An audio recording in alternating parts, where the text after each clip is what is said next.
사람들에게는 누구나 컴플렉스가 있습니다. 남에게 숨기고 싶은 자기의 어떤 부족한 결핍, 약점이 있죠. 저는 초등학교 5학년이 되면서 컴플렉스가 생겼습니다. 머리가 밤송이 같은 직모에서 악성 곱슬머리로 어느 순간 변하기 시작을 하더라고요.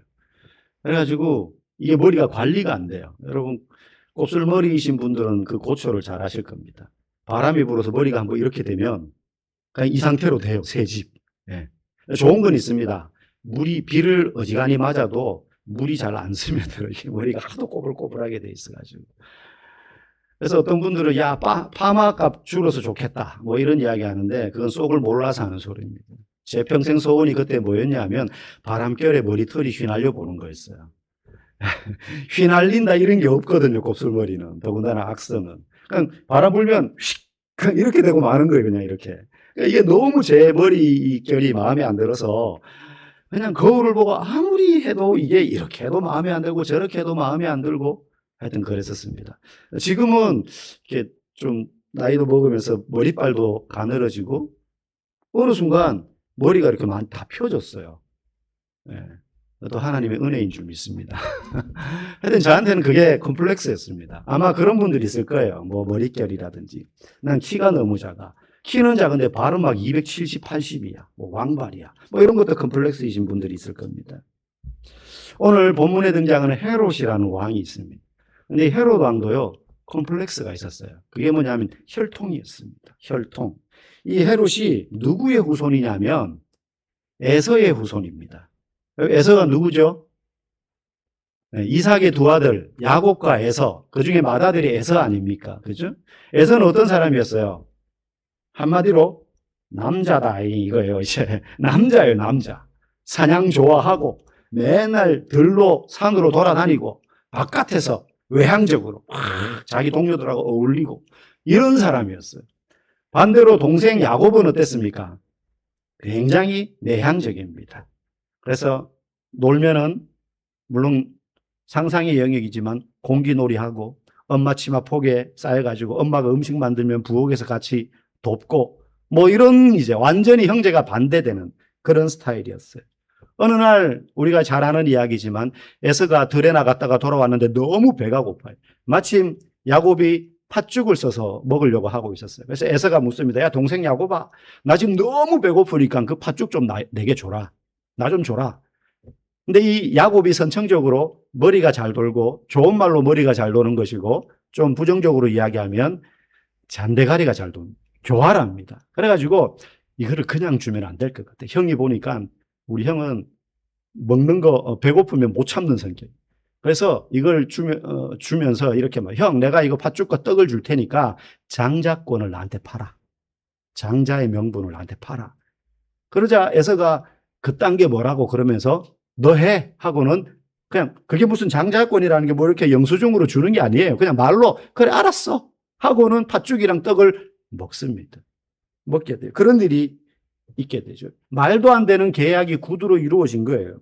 근데 창세기 25장 34절에 보면 이 부분을 이렇게 표현하고 있어요. 같이 한번 읽어볼까요?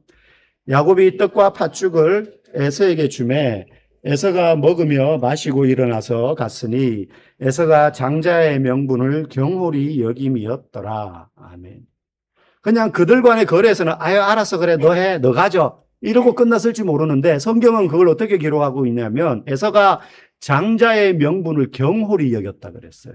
여기서 장자는 뭔지 알죠? 먼저 태어난 맏아들 뜻이에요. 그러니까 두 아들인데 에서가 먼저 태어났으니까 장자죠. 첫 아들이죠. 근데 명분이 뭐냐면 그냥 첫째로서 가지는 특권 뭐 이게 아니에요. 첫째니까는 뭐 아버지 유산을 더 많이 물려준다 아니면 먼저 물려준다 뭐 51대 49 이렇게 준다 뭐 이런 의미가 아니에요. 하나님을 믿는 백성에게 있어서 장자의 명분이라는 건 하나님이 맏아들에게 주는 영적인 특권을 말해요. 한마디로 말하면 맏아들에게 더 베풀어주는 하나님의 영적인 특별한 은혜를 말합니다. 근데 경홀히 여겼어요, 이걸. 경홀히 여겼다는 말은 그저 가볍게 취급했다라는 정도로는 표현할 수 없는 더 지나친 의미가 있어요. 경홀히 여겼다는 말은 경멸했다 이런 뜻이에요. 멸시했다. 아무것도 아닌 걸로 여겼다는 거예요. 그러니까 에서는요, 이게 평소 생각인 거죠. 그때 배고프니까 갑자기 그런 생각을 한 게 아니라 그냥 내가 장자로서 하나님이 장자에게 주시는 특별한 영적인 은혜와 특권이 있는데 그걸 무가치한 걸로 생각하고 있었던 사람이에요. 멸시했다 그랬어요. 팥죽 한 그릇만큼도 못한 정도로 생각을 했다는 거죠. 야곱은요, 치사한 수단을 선택하긴 했지만 하나를 붙들었어요. 오늘 우리식으로 해석하면요, 나는 하나님의 은혜가 꼭 필요합니다. 태어나다 보니까 둘째로 태어나서 그 하나님이 맏아들에게 주시는 특별한 은혜, 나는 못 가지는데 나는 그건 너무 갖고 싶어.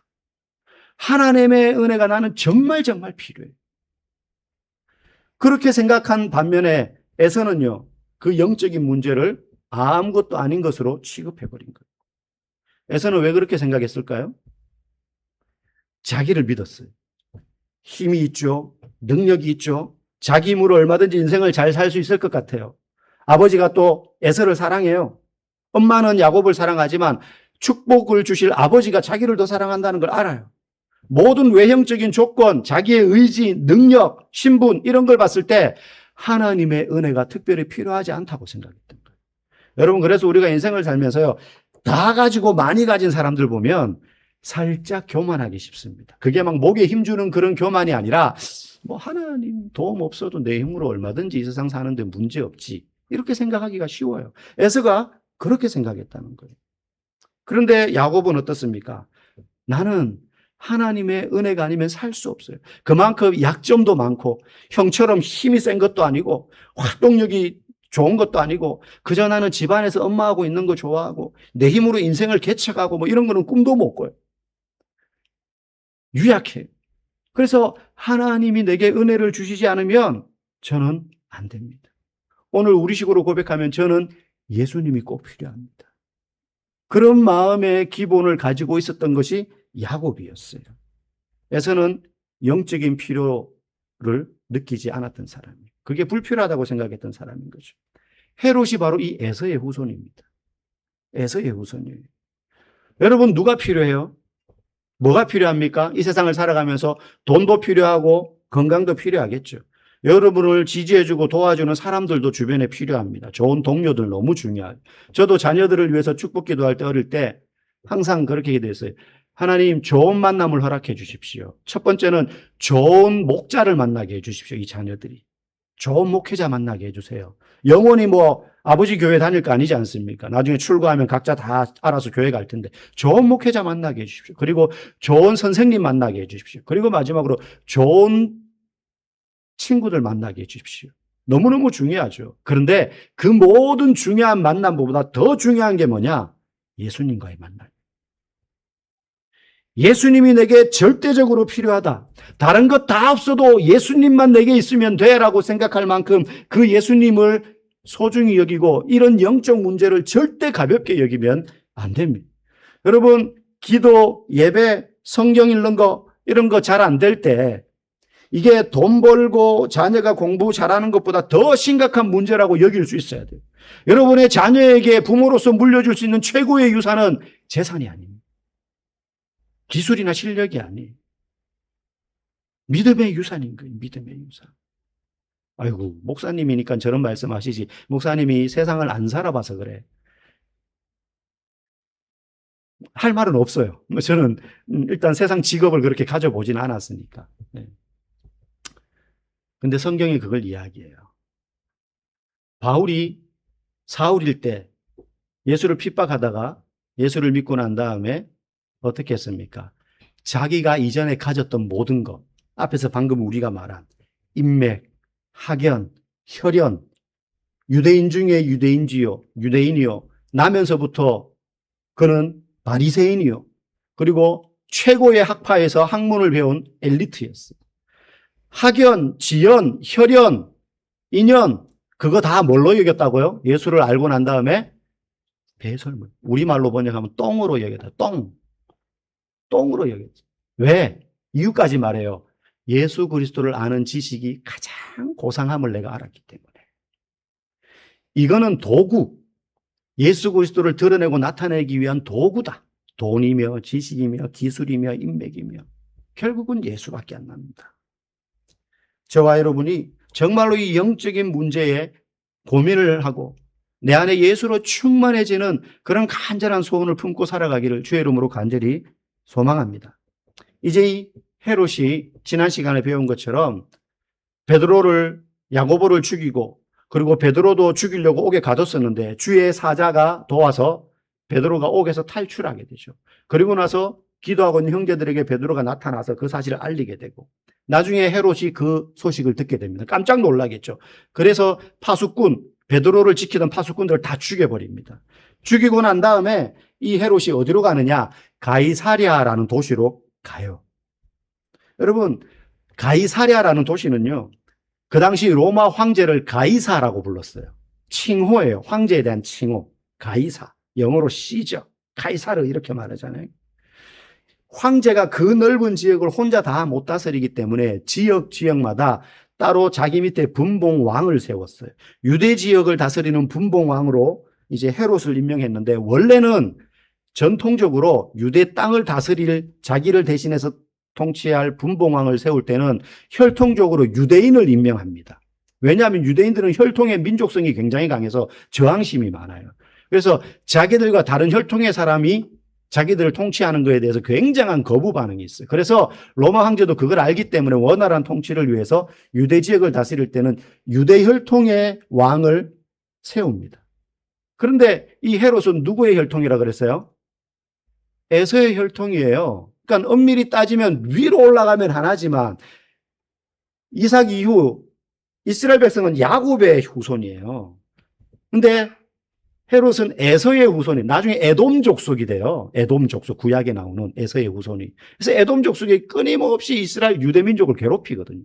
그 후손이 헤롯이란 말이에요.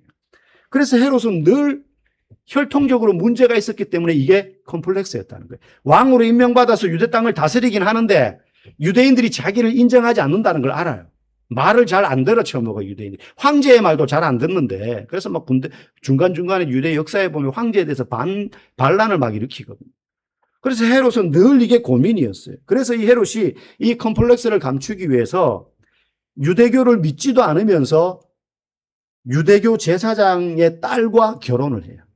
유대인들의 환심과 인정을 받기 위해서. 유대교 제사장의 딸과 결혼을 해요. 그리고 유대인들을 위해서 성전을 지어줘요. 이게 헤롯 성전이. 이스라엘 역사에 성전이 3번 지어지는데 이 헤롯 성전이 마지막 성전이에요. 지금 남아있는 성벽이 그 잔해예요. 그러니까 유대인들의 환심을 살려고, 컴플렉스를 없애려고 그렇게 합니다. 또 동시에 황제의 눈에도 들어야 되잖아요. 황제가 야, 너 통치하는 거 보니까 시원찮아. 언제든지 갈아치울 수 있거든요. 그래서 이 왕권을 계속 유지하기 위해서 황제의 눈에도 들어야 되니까 황제의 눈에 들기 위해서 뭘 하느냐면 도시를 아예 통째로 황제에게 갖다 바칩니다. 그게 가이사랴라는 도시예요. 가이사랴. 그래서 가이사랴는 원래 우리로 말하면 옛날 청계천처럼 굉장히 허름하고 보잘것없고 지저분한 도시였어요. 근데 그 도시를요, 요즘식으로 말하면 재개발을 합니다. 신도시로. 그래서 유대교 역사학자인 요세푸스의 기록에 보면 이 헤롯이 이 가이사랴를 그러니까 가이사의 이름을 따서 도시 이름을 가이사랴라고 바꾼 거예요. 이 도시를 재개발하는데 어떤 식으로 하냐면 길바닥을 하얀 대리석으로 다 깔아버려요. 도로 포장을 요즘으로만 흰 대리석으로. 아스팔트 이런 거 없으니까. 그래서 도시에 딱 들어가면 도시가 환해요. 막 햇빛을 받으면 막 눈부실 정도로. 그래가지고 이 도시를 로마 황제 가이사시여 당신의 이름을 딴 가이사랴입니다 하면서 바치는 거예요. 황제의 이제 인정을 받기 위해서. 그러니까 그만큼 뭔가 콤플렉스가 많았기 때문에 그걸 감추려고 이런 일들을 헤롯이 했던 겁니다. 그리고 이 가이사랴의 헤롯은 자기 별장을 짓습니다. 그래서 어려운 일이 있거나 피하고 싶은 일이 있으면 이 가이사랴에 있는 별장으로 가요. 근데 오늘 본문에 보니까 가이사랴로 갔어요. 왜 갔습니까? 베드로가 탈옥하고 막 이러니까 골치 아프거든요. 일이 시끄러워질 것 같거든요. 그래서 모른 채 하고 자기 별장에 있는 가이사랴로 가버린 거예요. 그럼 거기서 뭘 했느냐가 오늘 본문의 내용이에요. 20절 말씀 우리 같이 한번 읽어보겠습니다.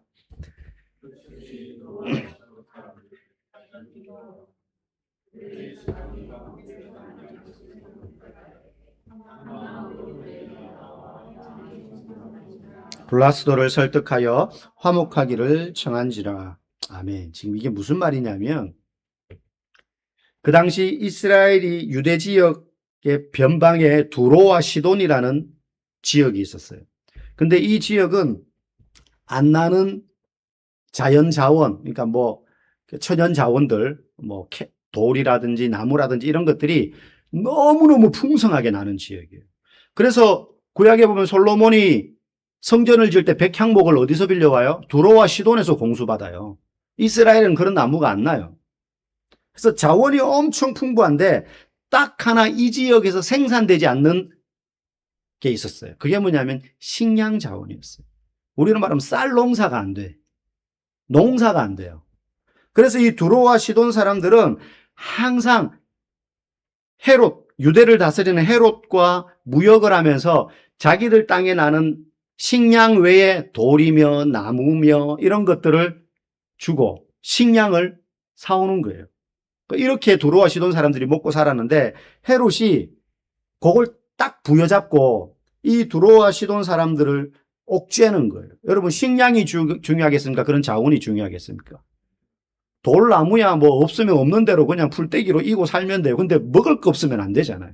그러니까 이걸 무기화해가지고 두로와 시돈 사람들이 말을 안 들으면 너네 양식 끊어버린다. 뭐 이런 식으로 이제 그들을 압박하고 통치해 왔던 거예요. 유대 사람들이 아닌데도 불구하고. 그렇게 관계를 맺어왔어요. 그러니까 이 두로와 시돈 사람들은 헤롯과 늘 관계가 안 좋아. 관계가 안 좋지만 먹고 살려니까 무역을 해야 돼. 무역을 하는데 또 자기들이 손해보면 안 되잖아요. 그래서 뭘 하느냐. 헤롯의 측근에게 줄을 놓는 거예요. 그래서 당신이 헤롯을 좀 이렇게 잘 좀 이렇게 사바사바 해가지고 마음 좀 풀어줘가지고 우리하고 무역할 때 좀 잘 좀 할 수 있도록 좀 해주시오 하면서 측근을 삼는데 그 측근이 누구냐 하면 방금 우리가 20절에 나오는 왕의 침소를 맡은 신하 블라스도라는 사람입니다. 이 블라스도를 설득하여 화목하기를 청한지라. 왜? 그들의 지방이 왕국에서 유대 땅을 말해요. 유대에서 나는 양식을 먹는 까닭이. 그래서 헤롯의 마음을 살려고 안달복달했던 사람이 두로와 시돈 사람들. 반면에 헤롯은 항상 갑의 위치죠. 갑의 위치예요. 자식들 말 안 들어? 양식 줄여? 백향목 한 트럭에 양식 한 트럭 이랬는데 반 트럭으로 줄인다? 뭐 이런 식으로 이제 막 항상 했던 거죠. 그런데 그 다음에 21절 우리 말씀 한번 읽어보겠습니다. 시작. 헤롯이 나를 택하여 왕복을 입고 단상에 앉아 백성에게 연설하니 왜 연설하느냐? 이날이 황제의 생일날입니다. 황제의 생일날이에요. 그래서 왕복을 입는데 그냥 왕복이 아니라 특별한 행사 때 입는 행사복이에요. 연미복이라고 하죠. 특별한 행사복이에요. 평소에 왕복도 화려하겠지만 로마 황제의 생일날 단상에 올라가가지고 발코니에서 연설을 해야 되니까 어마어마하고 휘황찬란한 그런 옷을 입는 거죠. 기록에 의하면요. 이날 입었던 왕복이 옷 이 위에서부터 저 아래 땅에 질질 끌리는 부분까지 은빛 비늘로 장식이 되어 있다 그랬어요. 도시는 흰 대리석으로 깔아놨죠. 해가 쫙 비치는 아침에 높은 발코니에 이 헤롯 왕이 남자 에서의 후손 아닙니까? 도시를 대리석으로 갈아엎을 정도로 불도저 같은 추진력이 있는 사람이에요. 성전 지어서 갖다 바치고 막 도시 하나를 황제에게 갖다 바치고 이런 통이 커요. 왜 그런 사람이 연설도 잘했어요. 헤롯이. 은빛 비늘로 쫙 장식된 그 길다란 왕복을 입고 발코니에 딱 써가지고 연설을 쫙 하는 겁니다. 황제의 생일날. 카리스마가 있죠.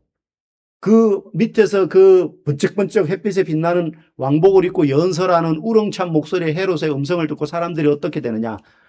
뻑 가요. 우와 되는 거죠. 우와 되는 거예요. 그러면서 그 사람들이 밑에서 보면서 이 헤롯을 어떻게 보게 되느냐? 22절 말씀 우리 한번 읽어보겠습니다. 백성들이 크게 부르되 이것은 신의 소리요 사람의 소리가 아니라 하거늘. 밑에서 듣는데 모양 자체도 이미 막 그런 거예요. 여러분 이게 실감 잘 안 나죠? 그 어린 자녀들이 요즘 아이돌 공연 같은 데 가면 여러분 그런 공연 가보셨어요 혹시? 하다못해 나훈아 공연 이런 데도 안 가보셨어요? 네. 저는 이제 과거에 한번 딱 그런 공연을 가본 적인데 실외에서 하는 거였어요. 실내도 아니에요.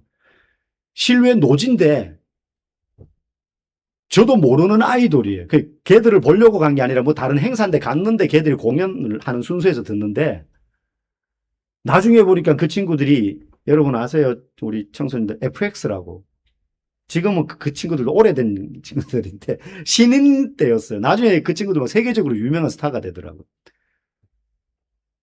저는 그 또래가 아닌데도 이 음향을 어마어마하게 세팅을 해가지고 사방에서 때리니까 가슴이 어떤 줄 알아서 내가 모르는 노래를 10대들이 와가지고 막 이러면서 부르는데 가슴이 벙벙벙벙벙 뛰어요. 막 흥분이 돼.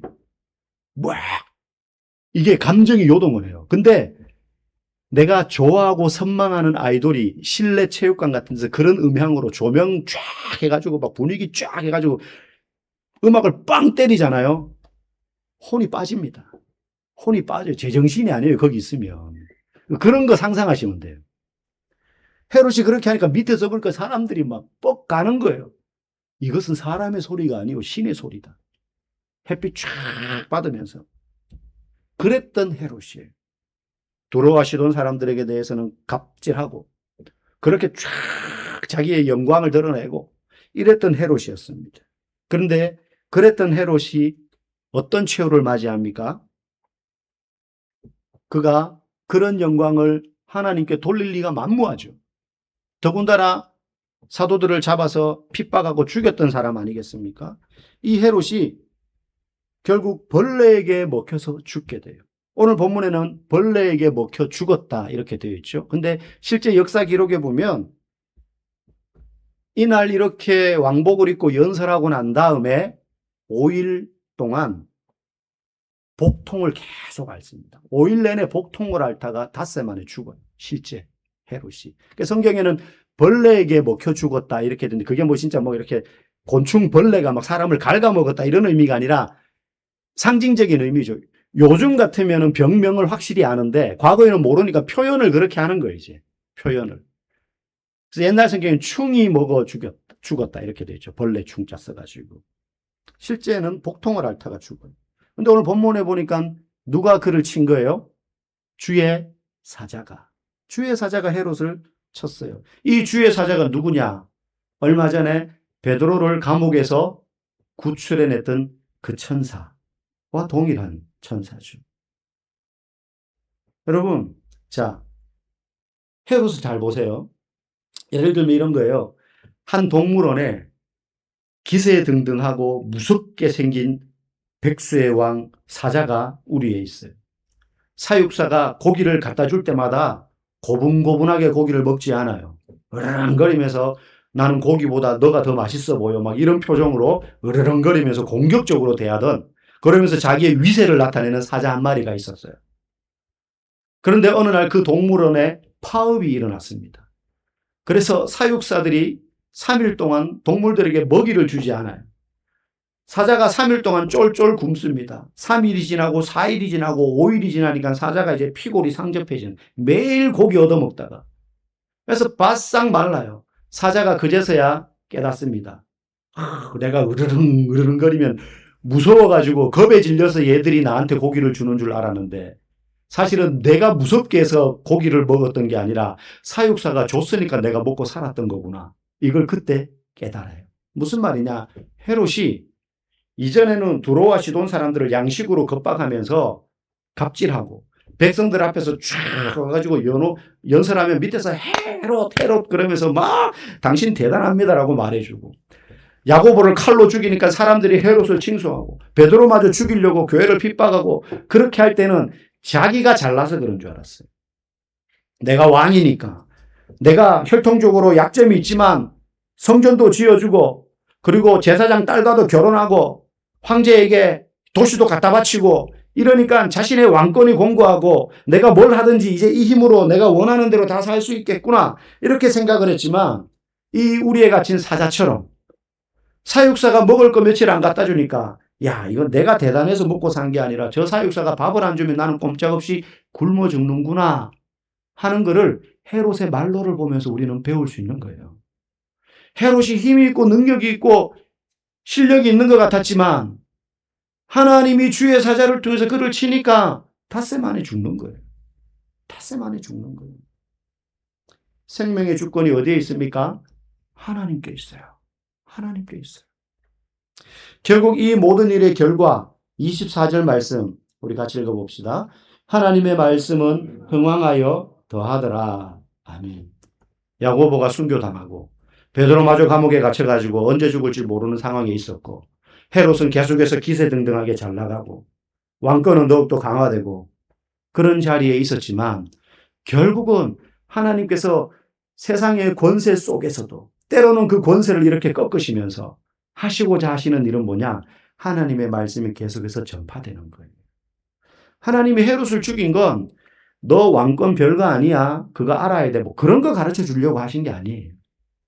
하나님의 말씀이 선포되고 전해지고 하나님의 나라가 이 땅에 확장되는 일에 이게 방해가 되니까 그냥 꺾으신 거예요. 마찬가지입니다. 저와 여러분이 믿는다고 하면서 내 인생의 초점이 하나님 나라의 확장과 영혼을 구원하는 일과 하나님의 뜻이 이 땅에 이루어지는 것에 내 시간과 물질과 자원을 집중해서 살지 않을 때 겉으로 볼 때는 내가 세상에서 아무리 잘 나가는 것 같아 보여도 하나님이 너 그렇게 세상에서 잘 나가고 힘있고 똑똑하고 많은 사람들 네 주변에 모여들어가지고 당신 최고입니다라고 칭송하는데 너 그거 왜 주의 나라를 위하여서 사용하지 않니? 라고 생각하면요 하나님이 그거 얼마든지 꺾으실 수 있어요.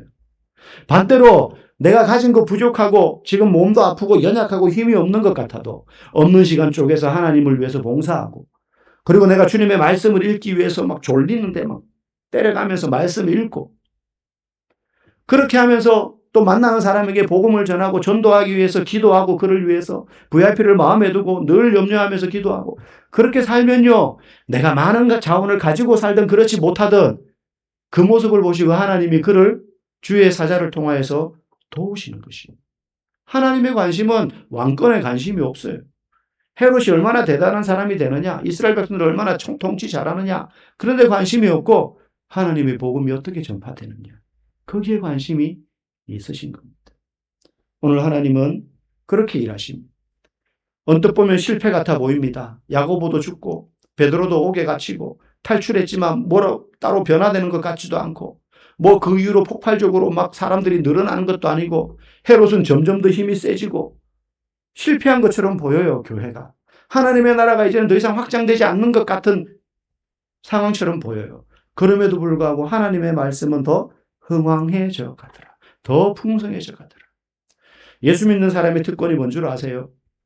실패처럼 보여도 그 순간에는 뭐가 길이 꽉 막혀서 망한 것처럼 보여도 우리에게는 예수 그리스도가 있다는 것을 믿기 때문에 다시 소망을 가지고 일어설 수 있는 사람이 예수 믿는 사람이 누리는 특권이라는 것입니다. 여러분 인생을 살다가 내 뜻대로 안 되고 계획대로 안 되고 실패한 것처럼 보여질 때 세상 사람들은 잘 먹고 잘 입고 좋은 데 살고 많이 벌면 성공한 인생이라고 생각하지만 그렇지 못할 때 시험 떨어졌다고 낙심하고 승진 못했다고 회사 그만두고 이번에 계약건 안 됐다 그래가지고 그냥 절망하고 그러는 사람이 아니라 성도는 그런 상황이 벌어진다 하더라도 내 안에 예수님이 계시기 때문에 그분만 있으면 나는 만족해. 야곱의 고백처럼 그렇게 사는 사람입니다. 여러분이 실패처럼 보이지만 주님과 함께 동행하고 주님을 바라볼 때 그 인생이 결국은 다시 역전되는데 어떨 때 역전되느냐? 내가 주의 말씀을 전하고 하나님의 나라를 위하여 이 땅에 내게 주어진 자원들을 선하게 사용할 때 그럴 때 여러분의 인생이 실패가 아니라 다시 소망을 향하여 나아가게 되는 줄 믿습니다. 저와 여러분의 삶이 그렇게 실패의 비밀 안에 감춰진 소망의 그 힘을 깨닫고 주님의 나라를 위해서 힘있게 우리의 자원들을 사용하며 나아가며 그렇게 살 수 있기를 주의 이름으로 간절히 축복합니다.